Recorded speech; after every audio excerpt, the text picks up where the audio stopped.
अगर अपनों हो चाहे छी कि हमार हर ऑडियो वीडियो अपने तक सबसे पहले पहुंचाए तो हमारे चैनल के लाल बटन दबा कर सब्सक्राइब करी और बेल आइकन दबाना बिल्कुल न बिसरी।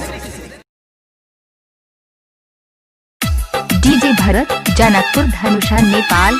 डीजे भरत जनकपुर धनुषा नेपाल। डीजे भरत जनकपुर धनुषा नेपाल। डीजे भरत जनकपुर धनुषा नेपाल।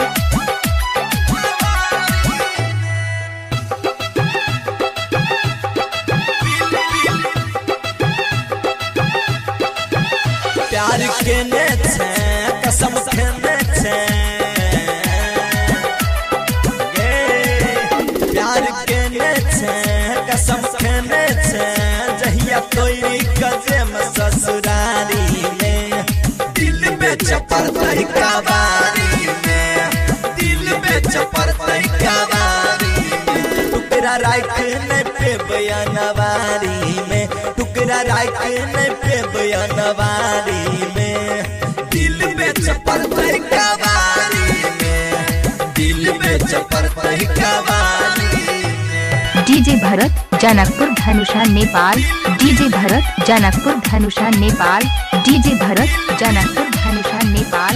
डीजे भरत जनकपुर धनुषा प्रयास लगा हम के तोरा फटेने छी छोरी स्कूल कॉलेज सनम टाइम तोरा फटेने छी दिल में चपरतई कवारी हम प्रयास लगा हम के तोरा फटेने छी छोरी स्कूल कॉलेज सनम टाइम तोरा फटेने छी हे घूमेने छियो अपना गाड़ी में हाँ घूमेने छियो अपना गाड़ी में दिल में चपरतई कवारी में दिल में चपरतई कवारी में हे तोरी कजम ससुरारी में जदि तोरी कजम ससुरारी में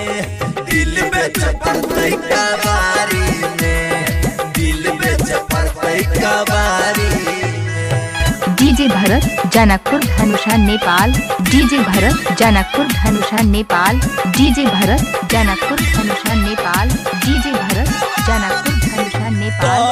छौरा चारतीस संग कहियो न छोड़ी है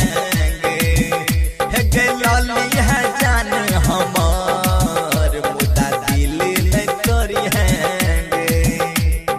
दिल में चपरतई कवारी हाँ कहै छौरा चारतीस संग कहियो न छोड़ी है सुनै लौली है जान हमार मुदा दिल न करी है जहर खाए के पड़तई लाचारी में जहर खाए के पड़तई लाचारी में दिल में चपरतई कवारी में दिल में चपरतई कवारी में तोरी कजम ससुरारी में जदि तोरी कजम ससुरारी में दिल में चपरतई कवारी। Mix by Bharat Das Janakpur Dhanusha Nepal.